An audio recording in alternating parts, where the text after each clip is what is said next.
Hallo zusammen, willkommen zurück. Ich möchte euch heute die Garmin Epix der zweiten Generation vorstellen. Ich habe die Uhr jetzt am Tag getragen bzw. auch mein Workout gemacht. Ich möchte euch einfach detailliert mal mit Daten die Sachen vorstellen, wie das Ganze so aussieht, was man mit der Uhr alles machen kann. Da es ja doch ein sehr umfangreiches Video geworden ist, mache ich alles wieder wie gewohnt in Kapiteln. Das heißt, ihr könnt dann entsprechend, je nachdem was euch interessiert, in den Kapiteln springen. Aber ich würde sagen, wir fangen einfach jetzt mal direkt an. Ja, das sehen wir auch schon, die Epix 2 mit dem schönen OLED-Display. Also wir sehen hier ist ein Always-On-Display, was eingeschaltet ist und es ist wirklich sehr kontrastreich. Bei der Fenix 7 sehen wir natürlich, dass der Kontrast etwas schwächer ist. Das liegt aber auch daran, dass hier Memory-in-Pixel-Display verbaut ist. Das ist per se schon mal kontrastärmer. Vorteil von diesem Display ist aber, wenn halt die Sonne direkt reinscheint, dass man das halt sehr gut ablesen kann. Das wird halt ab einem gewissen Grad beim OLED-Display schwierig, obwohl das Display hier von der Epix doch wirklich sehr, sehr, ja, stark oder hell ist und entsprechend doch auch bis jetzt noch gut ablesbar war. Ich muss mal gucken, wie das Ganze sich dann im Sommer zeigt, wenn so mal richtig Sonne scheint, aber bis jetzt hatte ich da noch keine Probleme. Dann kommen wir mal zur Uhr selber. Wir haben hier oben wieder ein Schnellmenü, was wir hier nutzen können. Das kann man hier sich selber entsprechend einstellen. Das ist eigentlich für allen Garmin-Uhren ähnlich. Also wir haben hier zum Beispiel Ausschalten kann eingestellt werden, die Musikfunktion, beziehungsweise wir können hier auch das Touch-Display einstellen bzw. ausstellen. Genau, wir haben hier ein Touch-Display, also wir können das Ganze dann auch hier mit dem Touch bedienen. Oder ich kann auch sagen, ich möchte zum Beispiel hier meine Herzfrequenz senden, dann sendet die Uhr entsprechend die Herzfrequenz. Dann habe ich hier auch noch eine Taschenlampenfunktion. Manche erinnern sich, dass die Fenix 7 hat das Ganze ja auch. Die X-Version hat es hier oben ja verbaut. Wenn wir jetzt hier reingehen, auch hier gibt es eine Taschenlampenfunktion. Und wenn ich jetzt hier entsprechend das drauf touche, kann ich hier entsprechend das ja verwenden. Und dann wird einfach hier das Display heller gemacht und man kann das entsprechend als Taschenlampe nutzen. Und natürlich klassische Sachen wie zum Beispiel ein Wecker oder ein Timer kann hier hinterlegt werden. Wenn ich lange auf das Touch-Display drücke, dann komme ich hier auch in ein Menü hinein und dann kann ich auch sagen, ich möchte hier zum Beispiel Steuerung neu anordnen oder möchte auch Sachen entfernen. Also hier kann ich zum Beispiel sagen, ich möchte jetzt die Uhr nicht drin haben, dann ist das Ganze jetzt entfernt. Beziehungsweise wenn ich dann jetzt was hinzufügen will, kann ich auch sagen, ich möchte was hinzufügen und dann kann ich hier auch entsprechend mir aus den ganzen Sachen was hinzufügen. Zum Beispiel möchte ich hier die Synchronisation hinzufügen und dann habe ich das Ganze auch schon hinzugefügt und ich kann mir auch die Sachen neu anordnen und kann auch sagen, ich möchte zum Beispiel den Wecker jetzt hier nicht neben dem Herzfrequenzsensor haben, sondern hier dem Flugzeug und dann habe ich das entsprechend hier verwaltet und hinzugefügt. Was bei Garmin-Uhr natürlich nicht fehlen darf, ist das Wechseln des Displays. Wir können jetzt hier in der Mitte auch das Display wechseln. Und bei dieser Uhr ist halt so, dadurch, dass es halt wirklich schön kontrastreich ist, haben wir hier auch wirklich schöne Displays. Also hier zum Beispiel sind Displays aus dem Connect IQ Store oder aber auch hier Garmin eigene Displays, wenn man sich mal hochgeht, das sind jetzt die Standard-Displays, die wir haben. Bei den Garmin Standard-Interface kann man nämlich sagen, hier zum Beispiel, ich möchte jetzt hier das Wetter wissen, dann kann ich hier oben ganz lange auf dieses Symbol drücken, dann komme ich hier automatisch in das Wetter-Widget hinein und da sehen wir jetzt auch schon mal, dann stelle ich es gleich mal vor, sehen wir einmal hier die gefühlte Temperatur, dann haben wir eine Prognose, beziehungsweise sehen auch hier dann den Trend. Also wir sehen jetzt hier, es wird kühler, aber es gibt keinen Regen. Und dann kann ich hier auch nochmal die Luftqualität anschauen, beziehungsweise auch dann mir hier die Luftfeuchtigkeit.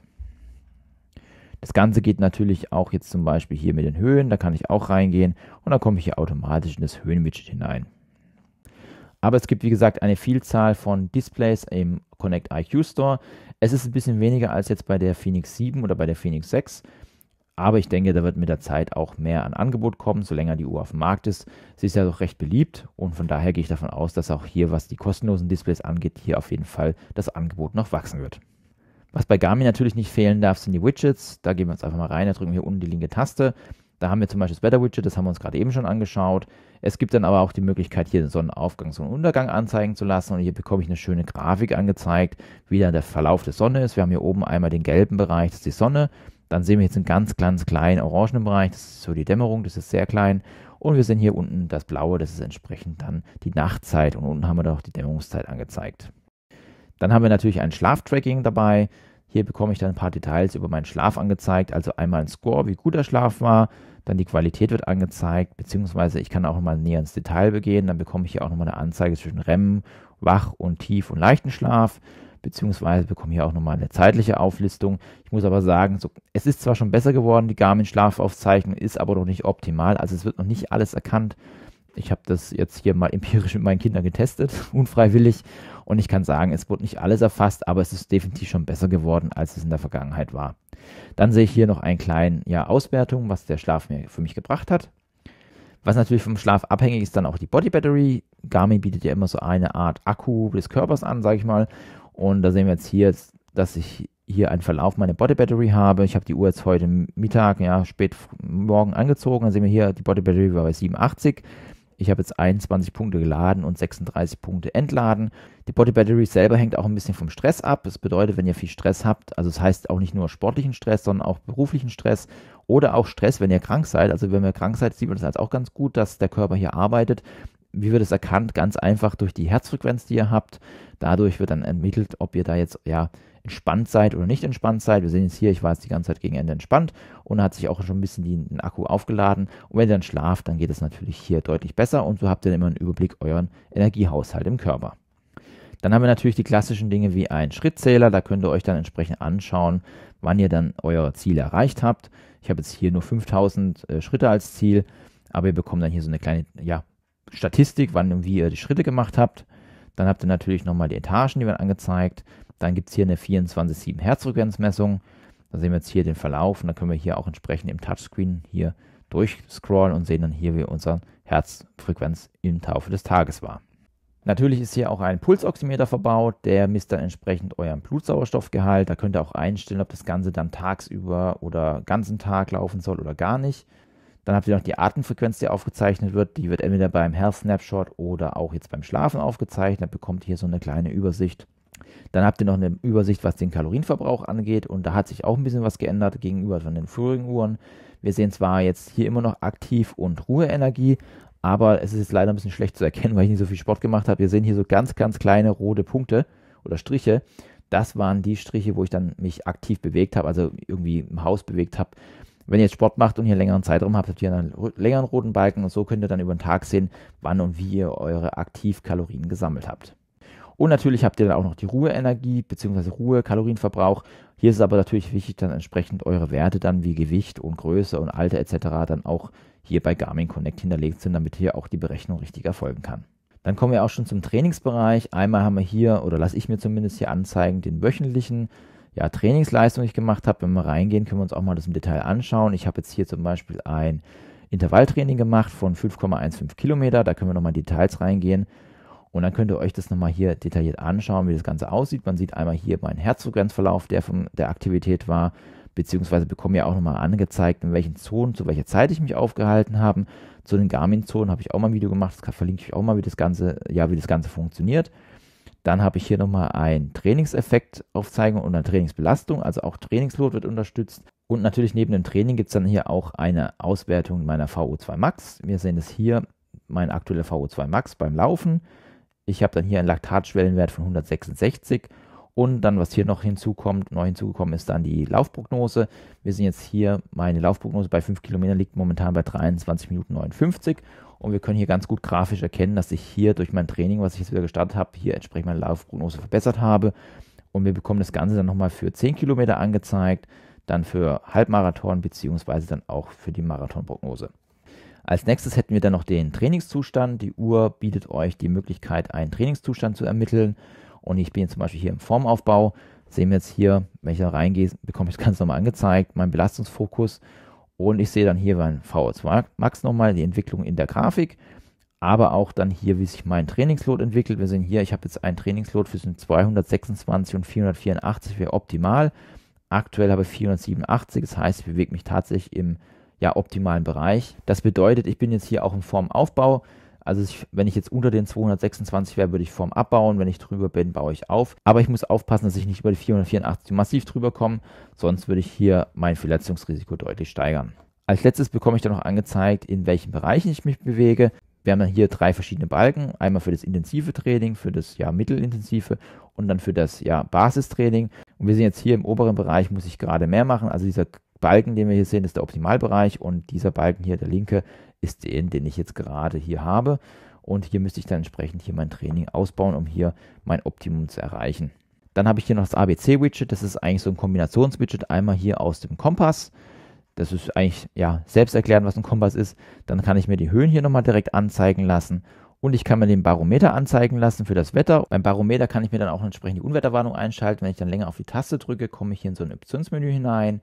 Da wähle ich mir einfach jetzt den Barometer ein Und dann kann ich hier sagen, ich möchte hier neben dem Kalibrieren natürlich, das sollte man immer tun, wenn man gerade in den Bergen ist, kann ich mir aber auch hier eine Unwetterwarnung einstellen und kann sagen, hier standardmäßig ist es mal ausgeschaltet und hier kann ich dann sagen, ich möchte zum Beispiel bei 5 Millibar eine Meldung bekommen und dann bekomme ich auf die Uhr angezeigt, wenn sich innerhalb von 3 Stunden die 5 Millibar ändert, bekomme ich die Meldung hier, Achtung, Unwetter, Gewitter. Dann habe ich noch einen Trainingskalender. Hier wird dann entsprechend, wenn ihr einen Garmin-Coach macht, hier das ganze Training angezeigt. Dann habt ihr natürlich Smart Notifications, bedeutet, ihr bekommt dann Meldungen auf die Uhr, sei es E-Mail oder jetzt hier Instagram habe ich jetzt hier oder WhatsApp. Aber bei WhatsApp ist es so, zum Beispiel beim iPhone könnt ihr da aber dann nicht antworten. Das muss man hier an der Stelle sagen. Das geht nur bei der Venue 2 Plus, weil da könnt ihr entsprechend auch mit Sprachsteuerung das Ganze machen. Das geht bei dieser Uhr leider nicht. Also das heißt nur rein informativ, aber immerhin habt ihr da Meldung auf der Uhr. Dann habt ihr die Möglichkeit, hier einmal Musik zu steuern. Das heißt also, wenn ihr jetzt Musik hört auf der Uhr, dann könnt ihr entsprechend auch die Musik über die Uhr steuern und weitermachen den Titel oder stoppen. Ihr könnt aber auch Offline-Musik runterladen. Wie das Ganze mit Spotify und Offline-Musik geht, das verlinke ich euch auch mal im Video. Da habe ich auch ein Video zu gemacht. Und dann könnt ihr entsprechend hier den internen Speicher nutzen. Dann könnt ihr auch ohne Handy losgehen. Vorausgesetzt ist dafür aber dann ein Premium-Konto bei Spotify. Aber ihr könnt dann auch noch Deezer und Amazon Music nutzen. Da könnt ihr dann auch entsprechend die Musik steuern. Dann haben wir auch noch den Health Snapshot. Das ist so ein kleines Foto eurer Gesundheit. Das könnt ihr in den Aktivitäten durchführen, beziehungsweise auch hier starten. Dann bekommt ihr eine Übersicht, wie eure durchschnittliche Herzfrequenz war, beziehungsweise Blutsauerstoff. Und könnt hier auch entsprechend, wenn ihr das jeden Tag macht, eure Daten vergleichen und habt dann so eine kleine Entwicklung, ob ihr euch dann positiv entwickelt oder negativ entwickelt. Falls jetzt zum Beispiel irgendwelche Krankheiten kommen, können wir das wunderbar hier erkennen. Die Uhr unterstützt auch Garmin Coach, das heißt, ihr könnt hier zwischen 3 Coaches auswählen und einer Strecke zwischen 5, 10 und Halbmarathonstrecke. Und dann werdet hier einen geleiteten Workout gemacht und dann bekommt ihr hier auch angezeigt, wenn dann entsprechend hier eine Trainingseinheit zur Verfügung steht. Und so könnt ihr dann neben den täglichen Trainingsvorschlägen, die die Uhr auch anbietet, auch hier einen Trainingsplan von Garmin durchführen. Und last but not least habe ich mir hier noch die Temperatur anzeigen lassen. Ich habe jetzt von einigen gehört, dass beim Freiwasserschwimmen das doch sehr interessant sei. Ja, die Uhr kann das auch messen. Das bedeutet, ihr könnt dann hier auch entsprechend hier die Temperaturen messen, wenn ihr das Ganze dann im Wasser tragt. Aber hier ist definitiv zu empfehlen, das nicht am Körper zu tragen, weil doch die Körperabwärme das Ganze doch stark beeinflusst. Dann habe ich für mich noch im Garmin Connect IQ Store ein weiteres Widget heruntergeladen, weil ihr habt auch die Möglichkeit, hier Widgets herunterzuladen. Das ist zum Beispiel jetzt hier Battery Craft bei mir. Und da sehen wir jetzt hier, wie entsprechend sich da der Batterieverlauf entwickelt hat.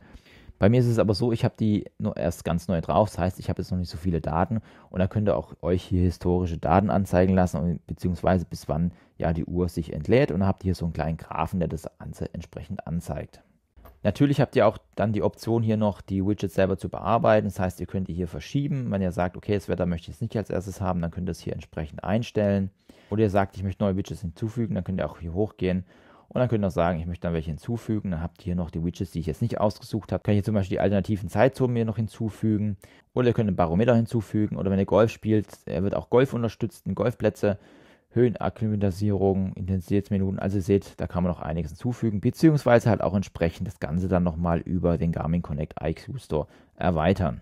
Und weil man es oft nicht so sieht, vielleicht hier auch nochmal ganz kurz die alternativen Zeitzonen. Ich habe jetzt zum Beispiel hier Quebec ausgewählt, das kann man natürlich auch ändern. Wenn ich sage hier auf Plus, kann ich hier drauf gehen, dann kann ich mir auch sagen, ich möchte zum Beispiel jetzt woanders eine Zeitzone haben, dann sehen wir hier so eine Karte. Wenn ich zum Beispiel jetzt viel hier in Afrika unterwegs wäre, dann kann ich hier Afrika auswählen. Und dann kann ich mir entsprechend dann jede Stadt, die ich haben möchte, mir entsprechend auswählen, zum Beispiel Kapstadt. Und dann kann ich sagen, nee, ich möchte nicht umbenennen. Und dann habe ich hier zum Beispiel noch Kapstadt drauf und sehe dann immer, wie viel Uhr gerade in Kapstadt ist. Das Wichtigste bei einer Sportuhr sind ja natürlich aber die Sportfunktionen. Wenn wir jetzt hier rechts oben auf die Sportfunktion gehen, sehen wir auch schon, wir haben hier eine Vielzahl von Sportoptionen. Das sind jetzt meine Favoriten, die ich eingerichtet habe. Hoppala, also jetzt hier einmal Laufen, Laufbahn. Das sind so die Sachen, die ich gerne nutze. Und auch Gravelbike, Radfahren, Indoorrad. Und dann habt ihr auch zum Beispiel hier beim Mountainbike ist dann auch entsprechend hier das Flow dabei, beziehungsweise hier wird dann entsprechend geguckt, wie ihr euer Trails fahrt. Dann haben wir Krafttraining. Da gibt es zum Beispiel noch HIIT, da könnt ihr dann verschiedene Timer nutzen, die ihr möchtet, je nachdem, was für ihr dann nutzt. Ich bin jetzt nicht so bewandert, aber man kann das entsprechend auswählen. Dann habe ich hier auch die Möglichkeit, hier ein Cardio-Training zu machen. Da ist es auch so bei Yoga und Cardio, dass hier dann auch tatsächlich Trainings vorinstalliert sind. Da kann man einfach hier auf die mittlere Taste gehen. Und da kann ich einfach sagen, hier auf Trainings und dann kann ich mir hier entsprechend Training auswählen und sehen wir hier zum Beispiel Kniebeuge Und dann gibt es hier auch, wenn wir dann auf Anzeigen gehen, auch eine kleine Möglichkeit, mir entsprechend die Übung vorher anzeigen zu lassen. Ich habe aber auch zu dem Thema Training, habe ich auch mal Videos gemacht, wie man das entsprechend hier verwalten kann. Das verlinke ich euch auch mal. Das sind dann noch mehr animierte Trainings, die ihr nutzen könnt und könnt dann entsprechend hier Workouts durchführen. Es sind hier auch nochmal Navigation und Expedition hinterlegt. Expedition bedeutet, hier wird dann weniger Navigationsdaten gesammelt, also einmal die Stunde. Es sind dann so Sachen, wie zum Handy verbunden ist nicht mehr möglich, Musik hören nicht mehr möglich. Hier ist natürlich die Frage, inwieweit sich das bei dieser Uhr hier lohnt, weil doch die Akkulaufzeit deutlich niedriger ist als bei der Fenix 7. Das müsste man einfach mal testen, ob es für den Expeditionsmodus eigentlich überhaupt geeignet ist. Ja, dann haben wir hier auch nochmal eine Karte. Ja, auf der Uhr sind Karten verbaut. Ich habe jetzt hier eine Karte entsprechend drauf und dann sehen wir hier schon mal das Detailgrad. Ich habe es jetzt auf maximale Details gemacht und wir können auch sehen schon hier, wir können dann entsprechend hier reinzoomen, beziehungsweise auch hier dann im Touch-Display in der Karte rumswipen und dann entsprechend mir die Sachen anzeigen lassen. Wie gesagt, ich habe es auf extremem Detailgrad und wir sehen jetzt aber auch schon mal hier, wie gut das Ganze im Kontrast steht. Gerade zu einer Fenix 6 oder beziehungsweise Fenix 7 ist doch wirklich sehr, sehr kontrastreich und hilft tatsächlich sehr gut bei der Navigation. Zu dem Thema Navigation werde ich dann aber nochmal ein eigenes Video machen und das Ganze nochmal testen. Also wenn das interessiert, dann lasst auch gerne ein Abo da, damit du das Ganze nicht verpasst. Neben der Karte ist natürlich jetzt auch der Kartenmanager hinzugekommen. Das ist auch ganz neu jetzt bei den Uhren. Wenn wir jetzt reingehen, dann sehen wir hier einmal, hier sind die Karten schon vorinstalliert. Also das ist jetzt hier, wie gesagt, die größte Ausbaustufe der Uhr. Ich habe jetzt hier noch 15,2 GB frei und wir sehen jetzt hier einmal die Skikarten, die verbaut sind und auch die normale Turbokarte. Und wir sehen jetzt auch hier, die Europakarte hat hier 11,5 GB. Ich könnte jetzt theoretisch auch über den Kartenmanager noch eine Karte hinzufügen. Wenn wir jetzt hier mal reingehen, wird entsprechend das WLAN-Netzwerk gesucht. Und wenn das Ganze aktualisiert ist, sehen wir jetzt hier, jetzt könnte man zum Beispiel die Turbo Active Africa-Karte drauf machen mit 4 GB. Und so könnte ich mir das Ganze dann entsprechend auswählen. Ich empfehle aber nicht, das über den Kartenmanager zu machen, da das Ganze doch sehr, sehr lang dauert. Ich würde tatsächlich hier empfehlen, auf Garmin Express zu gehen und hier das Ganze zu verwalten, weil einfach die Updates deutlich schneller sind als über die Uhr. Was dann wir noch haben, ist eine Direktanbindung an Garmin Connect IQ Store, aber hier ist es nicht so, dass ihr jetzt hier alle Apps suchen könnt, wie ihr das jetzt über die App kennt. Nein, ihr müsst dann tatsächlich hier, könnt ihr Sachen nur verwalten, also Standard ist dann hinterlegt, ne? Ihr könnt dann hier so die Apps, die ihr schon installiert habt, hier verwalten, aber hier jetzt neue Sachen direkt runterzuladen und zu suchen, ist eigentlich nicht möglich, sondern halt nur tatsächlich das, was in der Empfehlung empfohlen wird. Und das Ganze dient eher zur Verwaltung. Das heißt, wenn ihr zum Beispiel jetzt was deinstallieren wollt, könnt ihr es hier direkt an der Uhr machen und müsst es nicht mehr über den Garmin Connect IQ Store machen, beziehungsweise über die entsprechende App. Und was ich zum Beispiel gemacht habe, ich habe mir jetzt zum Beispiel jetzt schon die Stride Workout App heruntergeladen. Falls sich das Thema Stride interessiert, beziehungsweise wenn ihr wissen wollt, ob das Ganze hier mit der Uhr gutes funktioniert, dann schreibt es doch mal gerne in die Kommentare. Dann mache ich auch mal gerne ein Video dazu. Und was wir natürlich an Möglichkeiten haben, ist hier auch die Aktivität entsprechend zuzufügen. Wir sehen jetzt hier, wenn ich auf Plus gehe, kann ich mir dann alle möglichen Aktivitäten zufügen, die ich jetzt nicht hinzugefügt habe. Also zum Beispiel Bergsteigen oder auch hier E-Bike, E-Mountainbike, das wird alles unterstützt. Oder auch Cyclecross, also hier, oder auch Pendeln. Also es gibt hier eine Vielzahl an Möglichkeiten, das Ganze zu verwalten. Auch Duathlon ist möglich und da müsst ihr das dann entsprechend, wie ihr das braucht, einrichten. Ich habe jetzt ja auch noch Skifahren dabei. Ich gehe jetzt einfach mal kurz hier noch durch, dann seht ihr das alles. Also wir sehen hier wirklich eine wirklich große, große Vielzahl an Sportmöglichkeiten. Also selbst Treppensteigen, Crosstrainer, Stepper, alles dabei, was das Herz begehrt. Was die Uhr natürlich auch unterstützt, ist eine Erkennung beim Sturz, beziehungsweise auch, wenn ihr jetzt unterwegs seid, hier eine Alarmfunktion zu nutzen. Wenn wir hier oben jetzt 3 Sekunden auf die Taste drücken, dann kommt hier gleich nach diesem Menü eine Meldung, dass ich hier meinen Notfallkontakt kontaktieren will. Er sucht dann hier entsprechend die GPS-Daten und wenn ich das hier auslöse, dann funktioniert das alles automatisch. Dann wird es, wie gesagt, gesucht, die Telefonverbindung wird gesucht, das funktioniert jetzt gar nicht, weil ich damit filme und bekommt entsprechend dann das Signal gesendet, beziehungsweise GPS-Daten, um dann hier Hilfe zu holen. Ja, eine weitere Stärke der FX2 ist natürlich dann hier die Verwaltung, aber erst gucken wir nochmal kurz in Garmin Connect rein, da sehen wir jetzt einfach, hier ist nochmal der Health-Snapshot. Dann sehen wir hier nochmal den Trainingsload, beziehungsweise die ganzen Daten, die dann entsprechend hier gesammelt werden und hier auf Garmin Connect zur Verfügung gestellt werden. So sieht das Ganze dann entsprechend hier aus. Wir können die Uhr dann auch nochmal entsprechend einstellen. Dafür gehen wir einfach hier oben auf die Uhr und dann bekommen wir jetzt eine kleine Menüübersicht. Das sehen wir einmal hier, ich habe die Einrichtung nicht abgeschlossen. Das heißt, ich habe hier bei mir noch Garmin Pay, wird zwar unterstützt, aber meine Bank unterstützt es nicht und daher kann ich das nicht nutzen. Also da müsst ihr mal schauen. Es gibt dann hier, ich blende mal einen Link ein, gibt es einen Link zu, wo ihr gucken könnt, ob eure Bank unterstützt wird. Und dann könnt ihr hier Garmin Pay nutzen, das ist quasi wie Apple Pay oder Google Pay.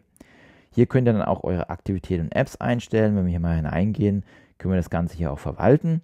Also einerseits können wir natürlich hier dann unsere Aktivitäten verwalten, also einmal die Anordnung, beziehungsweise ich kann hier unten dann auch die Aktivitäten, die ich jetzt nicht hinzugefügt habe, hier noch entsprechend installieren. Da gehe ich einfach zum Beispiel hier rein, wenn ich jetzt zum Beispiel Bergsteigen haben will, sage ich einfach installieren und dann wird es entsprechend auf der Uhr installiert und habt das Ganze dann oben hier zur Verfügung. Und wenn ihr aufs Plus geht, könnt ihr das Ganze dann auch noch die Favoriten hinzufügen und habt es dann hier entsprechend rein. Dann könnt ihr hier auch sagen, ich möchte Bergsteigen weiter oben haben. Und dann habt ihr auch jetzt zum Beispiel eine Aktivität ganz einfach, ohne jetzt hier auf der Uhr was einstellen zu müssen, entsprechend hier hinzugefügt. Ja, dann habe ich auch die Möglichkeit, meine Aktivitäten zu bearbeiten. Also wenn ich jetzt hier reingehe auf Aktivität bearbeiten, dann sehen wir jetzt hier, bekomme ich alle Aktivitäten angezeigt, die ich hier habe. Ich kann zum Beispiel jetzt auf Laufen gehen und hier kann ich dann meine Trainingszeiten einstellen. Wir sehen jetzt hier zum Beispiel, habe ich jetzt auch Stamina, das kennen wir jetzt schon von der Phoenix 7, das unterstützt die Uhr hier auch entsprechend. Dann haben wir noch Laufeffizienzwerte, die bekommt ihr dann angezeigt, wenn ihr zum Beispiel einen HMR Brustgurt tragt, also auch den Pro, als auch den roten, den es da gibt. Beziehungsweise ich kann hier auch dann sagen, ich möchte ein Datenfeld hinzufügen. Kann ich sagen, zum Beispiel hier benutzerdefiniertes Feld, dann kann ich sagen bis zu 5 oder 6 Felder oder 7 Felder, maximal sogar 8 möglich. Dann kann ich sagen, hier das entsprechend auswählen und mir dann hier die Datenfelder entsprechend definieren, wie ich es möchte. Und wir sehen auch hier gibt es eine Vielzahl an Möglichkeiten zum Sachen einstellen, also auch bei Höhenfeldern, also wirklich, was das Herz begehrt. Hier kann man Stunden Zeit verbringen und sich dann entsprechend die Sachen hier auswählen, die man haben möchte. Und wenn man das Ganze dann für sich eingestellt hat, gehen wir hier auf Speichern und dann bekommen wir jetzt hier das Feld angezeigt. Wir können hier oben auf Bearbeiten gehen, dann können wir auch diese Felder hier verschieben. Also wir können es hier zum Beispiel hochnehmen oder verschieben oder wir können es dann auch wieder löschen, wenn wir es nicht mehr haben möchten. Und so könnt ihr hier ganz, ganz einfach eure Datenfelder hier für eure Aktivität entsprechend einstellen. Dann kann ich hier meine eigenen Karten einstellen. Hier kann ich sagen, ich möchte hier meine Karten konfigurieren. Das heißt also, ich möchte jetzt hier meine Turbokarten entsprechend hier so aktiv haben. Ich kann die auch ausschalten, wenn ich es nicht möchte. Kartendesign kann ich auswählen. Dann kann ich sagen, ich möchte hier dunkel, hell, beliebt oder auf dem System. Wenn ich was auf dem System auswähle, dann stelle ich es über das System ein und dann ist es quasi eine globale Einstellung. Ich empfehle es halt tatsächlich über das System zu machen, dann müsst ihr es nicht immer individuell einstellen. Wenn wir dann weiter runter scrollen, gibt es ja auch die Möglichkeit, den Touchscreen zu verwalten. Wenn ich zum Beispiel sage, ich möchte nicht während der Aktivität eingeschaltet haben, dann kann ich auch sagen, ich möchte den entsprechend hier ausschalten oder ich stelle das Ganze auch wieder im System ein. Da kann ich auch sagen, ich möchte es entsprechend hier für eine Aktivität eingeschaltet haben oder ausgeschaltet haben. Aber wenn ich jetzt sage, ich habe jetzt zum Beispiel hier, ich möchte es beim Laufen eingeschaltet haben, ja, beim Radfahren nicht, da kann ich das dann individuell einstellen, wie ich das entsprechend haben möchte. Was ich dann noch einstellen kann pro Aktivität ist dann die Satellitenverwaltung. Wenn ich jetzt mal reingehe, sehen wir hier nur GPS, alle Systeme oder alle und Multiband. Ich habe jetzt die Uhr, die auch das Multiband unterstützt. Das wähle ich entsprechend aus, weil dafür habe ich die Uhr ja da. Multiband bedeutet, hier wird dann entsprechend bessere Signale verwertet. Oder ja, wenn ihr im Wald unterwegs seid, sorgt es dafür, dass das GPS-Bild doch etwas besser wird. Dann kann ich natürlich auch bei Darstellung nochmal meine Widgets einstellen. Also wenn ich auf die Übersichten gehe, bekomme ich hier nochmal alle Widgets angezeigt, die ich dann auch entsprechend hier verwalten kann, beziehungsweise neu sortieren. Kann man hier das entsprechend einstellen, beziehungsweise dann auch hier unten dann neu hinzufügen. Und wir sehen auch hier, dass Garmin VRB beziehungsweise InReach als auch Xero wird unterstützt. Und da könnt ihr dann entsprechend, auch wenn ihr neue Widgets heruntergeladen habt, diese in den Favoriten hinzufügen. Dann gibt es auch eine Option, die Steuerung noch einzustellen. Das haben wir ja gerade vorhin auf der Uhr schon gesehen. Das ist dieses Rädchen, also dieses erste Menü. Und hier könnt ihr das auch nochmal entsprechend verwalten und auch hier nochmal Sachen herausnehmen oder entsprechend dann hinzufügen, wie ihr das benötigt. Neben den vielen weiteren Einstellungen gibt es hier dann auch im System noch eine interessante Einstellung, wenn wir da mal reingehen. Und zwar ist das einmal, hier kann ich die Satelliten global einstellen, also alle plus Multiband, das ist dann die globale Einstellung. Ich kann hier auch nochmal den Touchscreen einstellen, wie wir es gerade eben gesagt haben, während der Aktivität eingeschaltet, beim Schlafen habe ich es ausgeschaltet, beziehungsweise beim allgemeinen Nutzen eingeschaltet. Und was ich hier noch immer gerne einstelle, ist dann hier unten die Datenaufzeichnung. Und zwar wird hier die Frequenz eingestellt. Das bedeutet, hier wird dann geschaut, wie oft wird das GPS-Signal abgerufen. Ich stelle es immer gerne auf jede Sekunde, da es genauer wird. Man muss aber dazu wissen, das geht ein bisschen an den Akkuverbrauch, weil halt wirklich jede Sekunde GPS-Daten ermittelt werden. Wenn es auf Intelligenz stellt, dann wird der Garmin das entscheiden oder beziehungsweise die Uhr entscheidet dann, wann es entsprechend ein Signal nimmt. Aber jede Sekunde seid ihr sichergestellt, dass er auch wirklich dann ein gutes GPS-Bild bekommt. Dann ein weiteres Feld, das will ich jetzt einfach mal erwähnen, weil ich oft das schon in Foren gelesen habe oder in Gruppen, dass manche Uhren dann auf Meilen laufen, weil es ist oft so bei Garmin-Uhren, nicht immer sind die optimal beim Release eingestellt. Ich hatte jetzt bei der Solar Instinct 2 zum Beispiel auch so, dass manche Sachen auf Meilen eingestellt waren. Dann gibt es hier noch das Feld Format. und hier gibt es dann ganz versteckt Einheiten. Also Garmin Connect, muss man auch dazu sagen, ist jetzt wirklich keine intuitive App. Es ist sehr, sehr, sehr viel versteckt. Man muss sehr viel suchen und hier findet ihr tatsächlich dann alle Möglichkeiten. Also ihr könnt zum Beispiel einstellen, ob die Kilometer bzw. Pace dann über Kilometer, Meilen geht. Manchmal gibt es das Problem, dass es über Meilen läuft. Also hier wäre das zum Beispiel einstellbar. Oder auch die Tiefe könnt ihr entsprechend einstellen, ob ihr Fuß oder Meter haben wollt. Beziehungsweise hier dann Gewicht und so weiter. Also hier wäre dann die Möglichkeit, das Ganze entsprechend umzustellen. Als allerletzten Punkt, den ich noch zeigen möchte, ist der Fitness-Tracker. Hier haben wir jetzt noch die Möglichkeit, zum Beispiel einmal den Herzfrequenzsensor ein- und auszustellen. Also auch beim Schwimmen soll er eingestellt sein oder nicht. Wobei ich da immer einen Brustgurt empfehlen würde, weil einfach, wenn da hier Wasser drunter kommt unter den Arm, das da, ja, wird einfach nicht vernünftig gemessen. Ich kann hier auch nochmal sagen, Herzfrequenz senden, aber das kann man auch hier über die Uhr direkt machen. Ich kann hier auch den Pulsoximeter einstellen, ob er den ganzen Tag das machen soll oder nur beim Schlafen oder gar nicht. Also manuell heißt nur, wenn ich dann entsprechend die Widget aufrufe. Ich kann auch den Inaktivitätsalarm einstellen. Das bedeutet, die Uhr sagt dann hier, beweg dich mal. Wenn in meiner Zeit man sich bewegt hat, dann kommt hier so eine Meldung.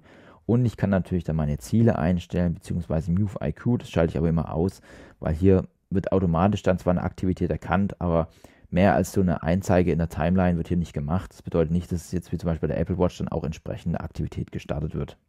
Ja, ich hoffe, ich konnte euch einen kleinen Eindruck der Epix der zweiten Generation bringen. Ich werde entsprechend die Uhr jetzt testen, mache ein Video zur Navigation oder auch zur Stamina-Funktion, wie das Ganze funktioniert. Falls dich solche Dinge interessieren, dann lasst doch auch gerne ein Abo da. Wenn du noch mehr interessante Videos sehen willst, ich habe hier eine Playliste mit allen Garmin-Videos, die ich bis jetzt gemacht habe, beziehungsweise wenn dich zum Beispiel Fenix 7 interessiert, habe ich hier oben ein Video zur Fenix 7, zum Beispiel im Bereich der Navigation. Oder auch, wenn du neu auf dem Kanal bist, kannst du hier unten vorbeischauen, das sind alle Videos so rund um meinen Kanal mal vorgestellt. Ansonsten wünsche ich dir alles Gute, vielen Dank für deine Zeit, tschüss, bis zum nächsten Mal. Willkommen zurück auf meinem Kanal, Willkommen zurück auf meinem Kanal. Oh.